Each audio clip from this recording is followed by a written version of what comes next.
Hello, everyone. Sorry for the small delay. We had technical issues. First of all, nice to see you, everyone. My name is Nikoloz Mazanashvili. I work in the Galt and Taggart, which is the largest investment bank in Georgia. And if people in Georgia want to invest in stocks, bonds, ETFs, and other financial instruments, that's actually our job. So today we will talk about investing in technological companies specifically, but since I'm working with beginning investors, I will also talk about the basics of investing. I have worked with investors who just want to invest $500 per month, and also investors who have few millions of dollars and want to build a portfolio. So first of all, we will speak about basic stuff, and then we will specifically talk about investing in technological companies. But before I start, do you guys invest in stocks or other financial instruments? Can you raise your hands? I see one, two. I hope after the presentation, more of you will start investing. Now, during the presentation, as I mentioned, first of all, we will speak about why should we start investing and the basic definitions, what is a stock, what is an ETF, and after that, we'll talk specifically about technological companies. Now, first of all, why should we start investing? Well, if we don't invest our funds, our money, our capital will, of course, lose its power because of the inflation. But recently in Georgia, we see that more and more people are getting interested by investing, and we see very different reasons why people invest. We have day traders who do it as their daily job and trade every day, but investing actually doesn't require all of your time and you to do it as your main job. You can just invest once a month. It's called passive investment, and it's actually a better strategy for most of the people. And I will show later on why this strategy works very well.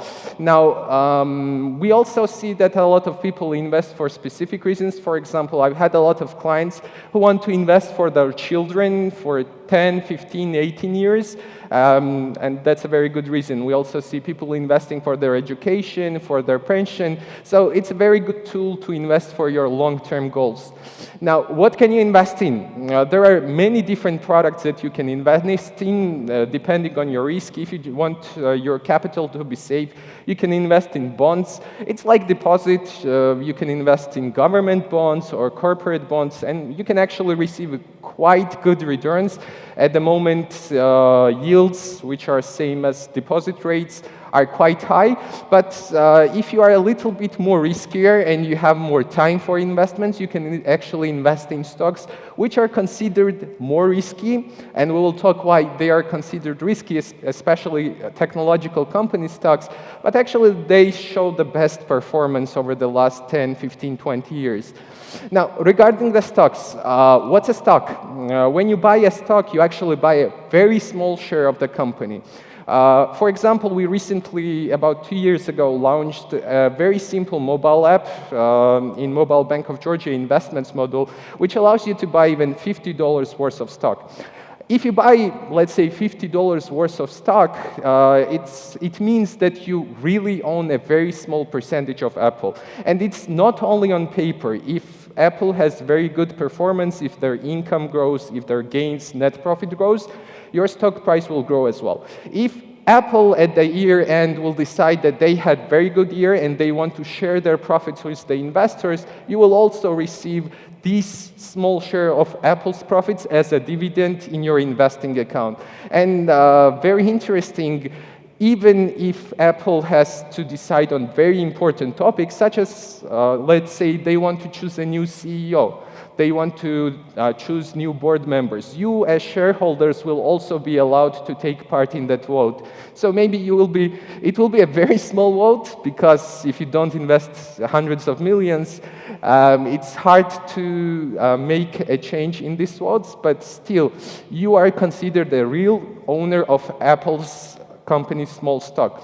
Now, there are different types of stocks. As we people differ ourselves, companies differ as well. There are companies who have very long history, let's say Coca-Cola, McDonald's, who are very stable, they have stable income. Their stock does not grow very much. For example, it can grow 5–10% a year, but they pay very good dividends. They pay dividends every year, they raise dividends every year, and this is very good investment for people who want stable income. But there are also companies who are trying to grow as fast as possible. Let's take Tesla, for example, NVIDIA. We just had a speaker from NVIDIA. Those are companies who are trying to grow their market share as soon as possible. They're trying to develop their products as soon as possible, and they are not giving out dividends, but they're trying to grow, and their stock price grows as well. So technological companies are mostly considered growth stocks. We can also look at defensive and cyclical stocks. It's a small differentiation. So cyclical stocks are stocks that are doing good when the economy is doing good, and defensive stocks are the ones that doesn't depend on the economy. Let's say Coca-Cola, McDonald's, healthcare stocks. They don't depend on inflation. Their incomes don't depend on job growth, because we need to eat whatever happens in the economy. Investing in stocks is not easy. You can, of course, invest in stocks that you like, that you know, that you understand the business of, but it's very hard to predict how the stock will perform. But there are also very good instruments called ETFs, which is exchange traded fund, which actually allows you not to invest only in one stock, but in the basket of stocks. So if you don't want to risk and invest all of your capital in single stocks, you can choose, let's say, S&P 500 ETF, which is 500 largest and most profitable companies in the United States. And the cool stuff is you can invest even $100 in the ETF fund of S&P 500, and these $100 will be invested in the 500 different large companies. And these type of ETFs are created almost for all of the sectors, industries, even for the technological stocks. And since this is a tech event, I want to specifically talk about the technological ETF called QQQ, which is very simple to buy. You can buy it any second you want when the stock market is open. You can sell it again in just a matter of seconds. And it actually allows you to invest in 100 largest technological companies that is traded on the Nasdaq Stock Exchange. Now, technological companies are considered risky and sensitive because their share price can go up and down very much. For example, last year, technological stocks, almost all of them fell 40, 50, even 60%. But when the outlook is getting better, they're performing the best. And we can see that these 100 stocks have already grown about 35% in the last 1 year, and average growth in last 5 years was around 15%, and in the last 10 years it was 17%, which is outperforming the major other benchmarks like S&P 500. So yeah, technological stocks are risky, but history shows us they're performing the best. And you can see here the allocation. Mostly in these ETFs that I've spoken about, the highest amount of stocks will be the largest technological companies, such as Apple, Microsoft, Alphabet, Amazon, NVIDIA, Meta, Tesla, but there will be a lot of other companies as well. Now, this ETF and the markets this year have done very well, but for example, the Nasdaq Stock Exchange, the Nasdaq ETF that I spoke about is up year-to-date 47%, S&P 500 is up 20%, but all of this growth is actually this year coming from the largest 7 technological companies. These are NVIDIA, which is up more than 200% this year, Meta, up 170%, Tesla, Amazon, Microsoft, Alphabet, and Apple. And you would not say that technological companies would grow this much last year, because last year everyone was very pessimistic, everything was falling, but the push this year was the announcement of ChatGPT and the artificial intelligence, a lot of people, analysts, investors all over the world saw the potential of artificial intelligence and how much this technology could grow the income and profits of these companies. NVIDIA is a very good example. Their income growth was about 50% more than analysts were expecting, and the shares are up astronomically, 234%. It's just unimaginable growth for this type of large company. On the last earnings, their market capitalization grew about $200 billion in just one day because of the amazing performance. Just to compare it to other companies, it's the same as Coca-Cola. So NVIDIA, because of the very good results, because of the artificial intelligence demand on the computer chips, added one Coca-Cola during just one day to their market capitalization. And all of the other companies here are mostly growing because of the artificial intelligence this year.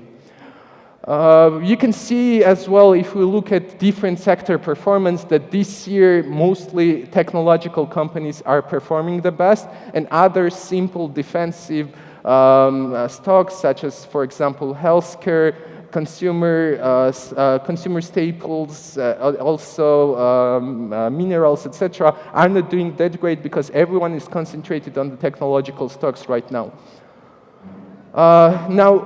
We spoke about the largest companies, the Magnificent Seven, but there are different types of other technological companies and ETFs as well. For example, just in Mobile Bank of Georgia, you have access to about 6,000 different companies and ETFs. On our other platforms that we also have, for example, GNT Trader, which is more professional platform, you have access to more than 45,000 different instruments. So there is a huge choice. And if you want to invest even in more riskier, more innovative companies, one of the great funds for that is actually ARK Invest, which allows you to invest in more innovative industries such as, let's say, next-gen cloud, intelligent devices, artificial intelligence, cryptocurrencies, programming biology, etc. And you can see that some of the companies here are known. For example, we all know Tesla, but some of the companies in this ETF might be quite new to you. So if you want to start investing, first of all, great choice are ETFs. If you like some specific industries, for example, electric vehicles, let's say artificial intelligence, maybe green energy, you can actually find ETFs for all of these industries, and you don't need to find and research any specific companies. And as I said, it's very simple to find and invest in these stocks. Now, we already spoke that the main driver of technological stocks this year was artificial intelligence, but a lot of investors, a lot of analysts, especially in the ARK Invest, they think this is just the beginning for the technological stocks. They are making quite an outrageous predictions. You can see some of them. For example, ARK Invest analysts think that the artificial intelligence can grow the productivity of knowledge workers about fourfold by 2030.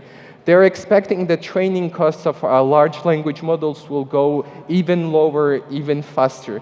And they are forecasting that these type of companies will be the biggest winners in the next 10, 15, 20 years. So if you like to invest in technological stocks, in artificial intelligence, a lot of people think it's a very good time to start right now. Of course, there are risks. There are many times when stocks can go down, specifically technological stocks can go down very quickly. But as I said, history shows that in the long term, they perform very well. And in order to start investing, of course, you need to have a brokerage account. And at Galton Taggart, we do provide these types of accounts for any type of investor that is interested in investing, from very simple accounts such as mobile bank investments, where you can invest even $20, $30, $50, or more advanced types of accounts, for example, GNT Trader, where you have access to the whole world, and instruments such as stocks, bonds, futures, options, forex, etc. So that's basically all I wanted to talk about today. It was a very simple, small presentation, but I'll be here for a while. If you have questions about investing, you can come to me, ask me, or we can share information. I'll be glad to help. Thank you.